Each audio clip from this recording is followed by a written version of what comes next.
Hello, Dragons.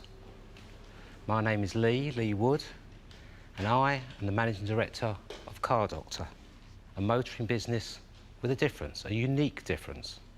I'm looking for an investment today of £150,000, and in return for that, we're prepared to give a stake of 15%. You probably are all aware of companies such as NHS Direct and PC Line, both of whom offer help and advice to the general public on health matters and computer problems. My company, which I believe is the first and will be the best, is being designed to offer help and advice to the motoring public. Very simple to understand, and just in the same way as you phone a solicitor or you phone an accountant or anything like that, you pay for the advice you're given. There isn't anyone that's doing that, and I don't see any reason why there shouldn't be someone doing it, and that person should be me and my company. My tools used to be spanners and sockets and screwdrivers. Now it's mobile phones, laptops and other electronic equipment, and I highly recommend it to you. Thank you. Former garage owner Lee Wood is asking for a £150,000 investment in Car Doctor, a premium rate helpline for motorists who've got problems with their vehicles. Lee, I'm Duncan. Hello, Duncan.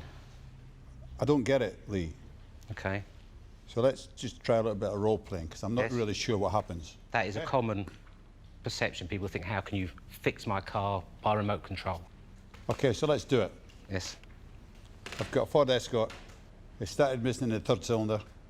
That's quite... Right. First of all, that's quite specific information, so I'm going to assume that you've been told that, or is that something you actually know? Let's just say I know it's missing in the third cylinder. OK. I would say, do you have any knowledge about working on cars? No. So we would then say, do you know a garage that you can go to and just ask them? Yeah, should I take it to the garage? No, yes, but the difference is if you took it to a garage, there is a risk, which is what happens, that you take it there and they say you need a new engine, sir. But wait a minute. I've just rang you, and you've told me to take it to the garage. You haven't let me finish. OK. Don't mind. With all due respects. OK. I would tell you to take it to the garage, or one of my advisors would tell you to take it to the garage, and give you specific questions to ask the garage. Excuse me, at this point, I've definitely said, can you speak to the man at garage, please? Yes, absolutely. No problem. We have no problem about speaking to the man at garage, because then we speak his language. I can see what you're saying, because you're a bit confused about the information you're being given. We have no problem about phoning the garage. We've had 38 people who have phoned us up about different problems, and it's Brom cars that are... I could do a few. If somebody rang me and said, my tyre's flat, I would say, it's got a puncture. £1.50. Yes, but you're really trivialising it. We're not talking about people who would phone us up saying a tyre's flat. We're talking about people who are facing big bills with uncertain information. The problem I just gave you was fairly simple. And no, with all due respect, that's not a simple problem. It's a simple effect. It's not a simple cause. It's not simple to diagnose. And the biggest problem... No, it's not simple to diagnose. That's the problem. No, it's not. Anything that's difficult to diagnose, you can't diagnose on the telephone. So tell me a problem you could diagnose on the telephone. I'll give you an example of people that have come to us and thrown problems at us that have asked us... Shall I do it? Because I know nothing at all about cars. I got a funny knocking sound in the back of the car. Right. My personal view with... If we speak to you and you say, I know nothing about cars, I'm in a rush, I want to get this fixed, I would actually suggest that the best, most cost-effective method for you would actually take it for an MOT, because they will check every aspect of your suspension on an MOT. We've asked you 2 questions, and both of them you've either referred us to a garage or to go and get an MOT done. But we don't come to you. We're an advice line. Lee is failing to explain the advantages of Car Doctor. Deborah Meaden is struggling to see the benefit of the service. Duncan Bannatyne has heard enough. Lee, you haven't convinced me at all that you can in any way help me to solve my problem. It's just a complete and utter waste of time to think you can diagnose a problem in a car by telephone or by email. Problems with a car. I could give you plenty of other examples, Duncan, that would make you realise that this is possible. You're focusing on something that you think is impossible to solve. There are. And I think there are some very small problems you could answer. No, there are some very big problems we can solve, and we have done. A small percentage of problems in cars could be resolved in a Swift. A very small percentage. So you're never going to make any money whatsoever. I'm not with you. I'm not riding in this car, mate. I'm out of it. I'm gone. I'm out. Duncan Bannatyne is out. Peter Jones needs more financial details to understand how he'd make any return on a £150,000 investment. Lee, how much money are you going to make in year 1? What are you going to turn over? If they're all customers like you, maybe not as much as I thought, but I think the ordinary members of the public do have a need for How service much like money this. will you turn over in year one? Well, you're shaking me a little bit. I'll have to think about that for a minute, but, you know, How- our estimates are based on the fact that there are 29 million cars and light commercial vehicles on the road, and the majority of those... Hang on, please. I don't want to know. I want to know you an don't answer wanna to know, my but question. I'm trying to give you an answer that you will understand and respect. Year one. I've not come here, I've not prepared, I've not done the evidence, I've not done the research Lee, year to come one here revenue. and be shot down in Year flames from day one. Year one revenue, what is it? Year one revenue, we estimate about 150,000 How can you generate £150,000? through calls, through the internet. Isn't that about 8,000 calls a month at £1.50? Yeah, we had 5 advisors. So you need 2,000 calls a week. No, we had 5 advisors answering 5 calls an hour, 5... You need approximately 400 calls every working day. How are you going to do that? And how many people? 20 advisors. 20 advisors? Yeah. And what are you going to pay them? £7.50 an hour. So 20 advisors going to cost you about 21,000 a year for each one. Yeah. How much is that? 140... 20,000 per year times 20, 20, sorry.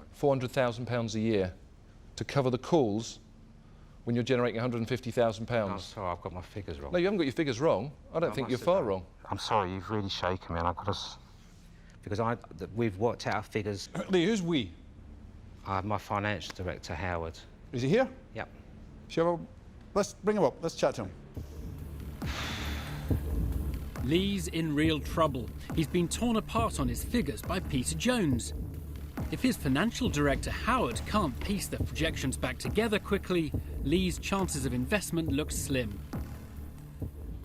We've just got stuck on the first year figures. I rather gathered you were talking about figures. Good afternoon. Howard, I'll carry on the line of questioning. What I asked Lee was, what was the total revenue he's expecting in year one? He said £150,000. Yes. I said, what do you need to generate that? Yes. 20 advisors, 20 £150,000 worth of income at £1.50 per call. No. So take me through the numbers. You have shaken me, and I do apologise. I've not meant No, trying take to me It's mislead you at all. 150,000 revenue. That's generated from 15,000 calls. 15,000 calls. Yes, So that's it's- well average bring in £10 a time. So you 2-3 people at most to operate that to that standard. Howard's clarified the figures, but has he done anything to reassure Deborah Meaden about the business? I think what you are misunderstanding is the issues that you are going to cause, not solve. Because if you give me advice and my car goes wrong, I'm going to sue the living daylights out of you. So you should be sending me to the garage. Depends what the And problem the is. argument that is going to go on between my garage, who tells me that that's what's wrong with the car, and you on the telephone, who's never even looked at the car, diagnosing something else, it's not going to work. And I'm afraid I'm out. Deborah Meaden thinks Car Doctor will cause more problems than it'll solve and has declared herself out. Theo Paphitis is ready to say where he stands. You're at a hiding to nothing. You are going to get embroiled in so much hassle that you'll end up being busy fools. I disagree. And you actually won't have operators generating income all the time. You'll have people trying to undo hassle I disagree. that's been caused Sorry. by dealing with I've been dealing with hassle for 20 years. That's right. It is solvable. Yeah, Over it the is. phone With time or... and money. With time and money, it's solvable. And you haven't got either time or the money. No. That's where you've misunderstood your business model. And when you get one unhappy customer, you're going to spend one of your operators a whole day because that person is going to be jumping up and down and screaming. That's the way it's going to end up. And for that reason, I too will not be investing. Lee's chances of securing £150,000 for a 15% stake in his business are dwindling fast. His only hopes for investment now lie with Peter Jones and Richard Farley. If you'd have come in today and said, I would like 30,000 to try this idea, I would have said, OK, 30,000, let's experiment with this concept. But £150,000, which is way too much to find out, to experiment with, and valuing your business at £1 million is ridiculous. So I'm out, gentlemen. Lee has lost 4 dragons and his bid is on the verge of collapse. Only Peter Jones remains. Have you given up anything to do this? No, I sold my motor business 4 years ago. Did you make some money? Yes, I've still retained the Are you fee. putting any money in this business? I've done as much Are you as putting any money in this business? I can do if necessary. Don't. Don't put 1 penny into this idea, because when you break down, you are not going to phone somebody that could diagnose But you're why focusing on Will you be breakdowns, quiet for not 1 just minute and listen? You've got breakdowns. 2 ears and 1 mouth for a reason. Please listen. I'm listening, but You're I'm not. trying to defend myself Well, you because don't- I thought long and hard about this before I even put some effort You into don't have to research. defend yourself. All you have to do is hopefully absorb something that actually makes you I'm go listening to what away and everybody's learn from saying, the and experience. I will That's learn. all. I'm learning as I stand here. And Lee, there's nothing wrong with you walking away saying, I'm still going to do it and I'm going to show them and prove to them, because you've got even I'm more not going to do it determination. to That's prove great. to you. I don't have anything to prove to any of you. I can't invest in you. No, I understand. And I'm out. It's all over for Lee and Howard. After a severe roasting from the dragons, they're leaving the den empty-handed. If he thinks that's a good idea, he needs a check-up from the neck up.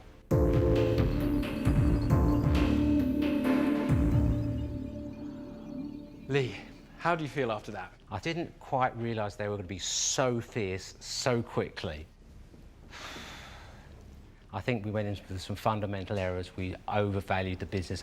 These are very experienced people. They don't give their money away easily. So I think if we come in a bit more realistically and offer them a bit more estate to start, which we talked a lot about, we might have got a better reception. But Car Doctor lives and will live on.